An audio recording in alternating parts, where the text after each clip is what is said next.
Marcus, पृथ्वी से अलग एक ऐसी खूबसूरत दुनिया जहां के लोगों के पास जादू तो नहीं, लेकिन उससे भी बढ़कर शक्तियों का खजाना था, जिसके जरिए यहां हर कोई मार्कस पर अपनी हुकूमत चाहता था।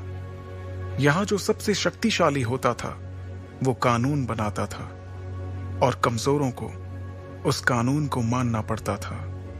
मार्कस के सबसे जाने माने साम्राज्यों में से एक था ओहान साम्राज्य, और ओहान साम्राज्य का एक बड़ा खास शहर था मेसोडोरिया शहर। मेसोडोरिया शहर के खुले से मैदान में आज सैकड़ों लोगों की भीड़ जमा थी। ये सभी शक्ति स्तंभ के जरिए अपनी अपनी शक्तियों के सितारों को परखना चाहते थे। इस स्तंभ पर 9 सितारे थे, जिन्हें पाकर ही आप शक्तियों के अगले रैंक पर जा सकते थे। ध्रुव 3 साल पहले शक्ति स्तंभ पर 9वें सितारे को पा चुका था, लेकिन अचानक उसकी शक्तियां तीसरे सितारे पर आकर रुक गईं, और तभी से ध्रुव वापस से 9वें सितारे को पाने के लिए मेहनत कर रहा था। अपनी इसी शक्ति के सितारे को परखने के लिए ध्रुव सैकड़ों लोगों की भीड़ में खड़े होकर अपनी बारी का इंतजार कर रहा था। अपने दोनों हाथों की मुट्ठी को बंद कर ध्रुव ने खुद को भरोसा दिलाते हुए कहा, इस साल मैंने जी तोड़ मेहनत की है। इस बार मेरी शक्तियां जरूर 9वें सितारे तक फिर से पहुंचेंगी, जरूर पहुंचेंगी।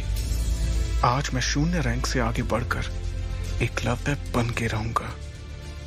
तभी एक घोषणा सभी के कानों में गूंजी, और अब अपनी शक्तियों को परखने वाले अगले शख्स का नाम है ध्रुव। जैसे ही ध्रुव का नाम पुकारा गया, वो लोगों की भीड़ से निकलकर बाहर आया और अपने कदमों को धीरे धीरे बढ़ाते हुए ऊंचाई पर रखे एक बड़े से पथरीले स्तंभ की ओर बढ़ने लगा, जिसका नाम था शक्ति स्तंभ। शक्ति स्तंभ के ठीक सामने पहुंचने के बाद ध्रुव के जहन में कई बातें चल रही थी। ध्रुव जब सिर्फ 4 साल का था, तब से उसने प्रैक्टिस करना शुरू कर दिया था, और 10 साल की उम्र तक तो वो 9वें सितारे तक पहुंच गया था। फिर 11 की उम्र में वो शून्य रैंक से एकलव्य रैंक पर आ गया था। शौर्य दल के 100 साल के इतिहास में यह पहली बार था जब एक 11 साल का बच्चा एकलव्य बन गया हो। लेकिन उसके बाद ऐसा कुछ हुआ कि अचानक से एकलव्य एक बार फिर से शून्य रैंक पर आ गया।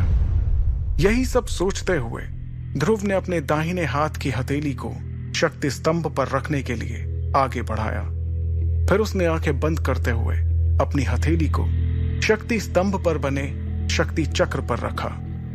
कुछ देर सन्नाटे के बाद ध्रुव के कानों में एक आवाज गूंजी, तीसरा सितारा, शक्ति और भी कम। इस बार भी ध्रुव का सबसे निराशाजनक प्रदर्शन। यह आवाज जैसे ही ध्रुव के कानों में पड़ी, उसके पैरों तले जमीन सरक गई। उसे अपने कानों पर यकीन नहीं हो रहा था। जैसे ही उसने अपनी आंखें खोली, शक्ति स्तंभ पर गड़े हुए 2 शब्दों तीसरा सितारा ने उसके सपनों को चकनाचूर कर दिया। उसे बिल्कुल भी समझ नहीं आ रहा था कि आखिर ऐसा कैसे हो सकता था। इस बार तो उसने हर बार से ज्यादा मेहनत की थी। शक्ति स्तंभ के सामने खड़े ध्रुव ने अपने आप से बड़बड़ाते हुए कहा, नहीं नहीं, ऐसा नहीं हो सकता, ऐसा बिल्कुल भी नहीं हो सकता।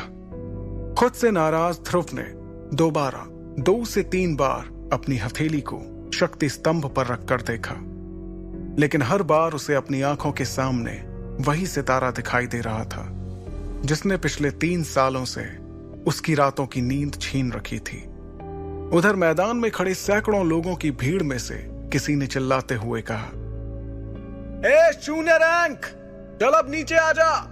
अगर बार बार शक्ति स्तंभ पर हाथ रखने से शक्तियों का सितारा बढ़ जाता तो तू पिछले 3 सालों से तीसरे सितारे पर नहीं होता। उसके इतना कहते ही कई लोगों ने जोर के ठहाकों के साथ ध्रुव पर हंसना शुरू कर दिया। ये हंसी के ठहाके पूरे मैदान में गूंजते हुए ध्रुव के कानों में तीर की तरह चुभ रहे थे। ध्रुव ने वहां से निकलने के लिए अपने कदमों को आगे बढ़ाना शुरू किया, लेकिन अब उसके कानों में उन सभी के हंसी के ठहाकों के साथ कई ताने भी सुनाई देना शुरू हो गए। क्यों भाई, एक बार फिर से ध्रुव ने साबित कर ही दिया कि वो पिछले 3 सालों से शून्य था, शून्य है और आगे भी शून्य ही रहेगा। गलती से ही हीरो बन गया था ये छोटी सी उम्र में। हाँ भाई, बिल्कुल सही कहा। और मेरे हिसाब से अब इस शून्य की कीमत हमारे शौर्य दल में किसी कचरे से कम नहीं है। बात तो तुम्हारी भी सही है, लेकिन हमारी मजबूरी भी तो देखो। हमारे शौर्य दल के जांबाज लीडर अरेंद्र उसके पिता हैं। अगर ऐसा नहीं होता तो हम लोगों ने इसे कब का मेसोडोरिया से बाहर फेंक दिया होता। लोगों के मुंह से निकलते ताने ध्रुव के दिल में बेचैनी और घबराहट पैदा कर रहे थे। ये घबराहट अब उसके चेहरे पर भी साफ साफ नजर आ रही थी, जिसे वहीं पर मौजूद उसकी सबसे अच्छी दोस्त इरा भी भाप चुकी थी। इरा भीड़ से निकलते हुए बाहर आई और उसने ध्रुव के कंधे पर अपना हाथ रखा।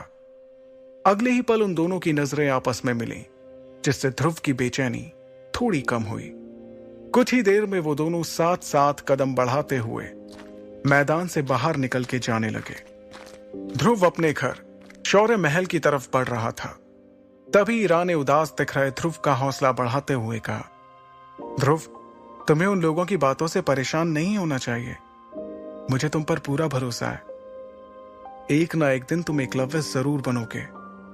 इरा अपने सबसे अच्छे दोस्त को दिलासा देने की कोशिश कर रही थी, लेकिन इस वक्त ध्रुव के जहन में सिर्फ एक ही बात चल रही थी कि आखिर इतनी मेहनत करने के बाद भी उसकी शक्तियां क्यों नहीं बढ़ रही थी।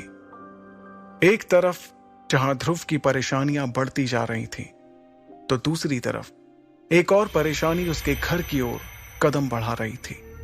लेकिन ध्रुव उस परेशानी से पूरी तरह बेखबर था। ध्रुव और इरा आखिरकार शौर्य महल पहुंच गए। शौर्य महल में ध्रुव के पिता अरेंद्र, जो कि शौर्य दल के लीडर भी थे, अपने दल के कुछ बुजुर्गों के साथ बैठकर किसी खास मुद्दे पर बातचीत कर रहे थे। लेकिन जैसे ही अरेंद्र की नजर अपने बेटे ध्रुव पर गई, उसके उदास चेहरे को देखकर उन्हें सब कुछ समझ आ गया। वो अपनी बातचीत को वहीं पर रोककर ध्रुव के पास गए। अरेंद्र ने अपने बेटे ध्रुव को सीने से लगाते हुए कहा, कोई बात नहीं ध्रुव, तुम मेरे बेटे हो, शौर्य दल के लीडर अरेंद्र के बेटे। अगली बार तुम्हें जरूर कामयाबी मिलेगी, हिम्मत मत हारना। इस वक्त शौर्य महल के दरबार में बैठे सभी लोगों की नजर ध्रुव पर ही थी। तभी अचानक एक लड़की नीले रंग के गाउन में अपने लंबे लंबे कदमों के साथ शौर्य महल के इस दरबार में दाखिल हुई। इस लड़की का नाम लारा जयान था। लारा के दादाजी ओहान साम्राज्य के शेरदिल सेनापति रह चुके थे और लारा अंबर दल की होने वाली लीडर थी। अंबर दल ओहान साम्राज्य के सबसे ताकतवर दलों में से एक था। यह इतिहास में पहली बार था कि कोई इतनी कम उम्र में अंबर दल का लीडर बनने वाला था। लारा को अपने सामने देखकर सभी लोगों के साथ अरेंद्र भी हैरानी में पड़ गए, क्योंकि सभी जानते थे कि ये कोई आम लड़की नहीं, बल्कि अंबर दल की होने वाली लीडर थी। लारा का अचानक इस तरह से महल में आना किसी को भी समझ नहीं आ रहा था। फिर भी उसे अपनी ओर आते देखकर शौर्य दल के प्रमुख अरेंद्र ने कहा, तुम्हारा स्वागत है लारा। ना कोई खत, ना कोई खबर, इस तरह से यूं अचानक, सब ठीक तो है? अरेंद्र के सवाल पर लारा ने अपने दाहिने हाथ से चुटकी बजाते हुए अपने बॉडीगार्ड्स की ओर इशारा किया। इशारा पाते ही वो सभी एक कदम आगे आए। वो बॉडीगार्ड्स एक बड़े से हरे रंग के बॉक्स को पकड़े हुए थे।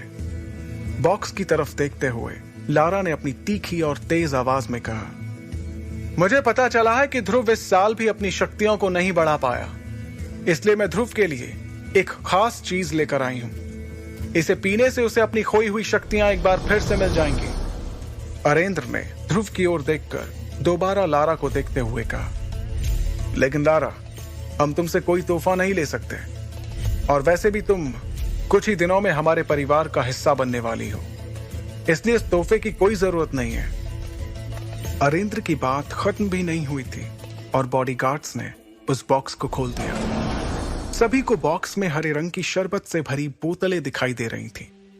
वहां मौजूद सभी लोगों ने इस शरबत को पहचान लिया था।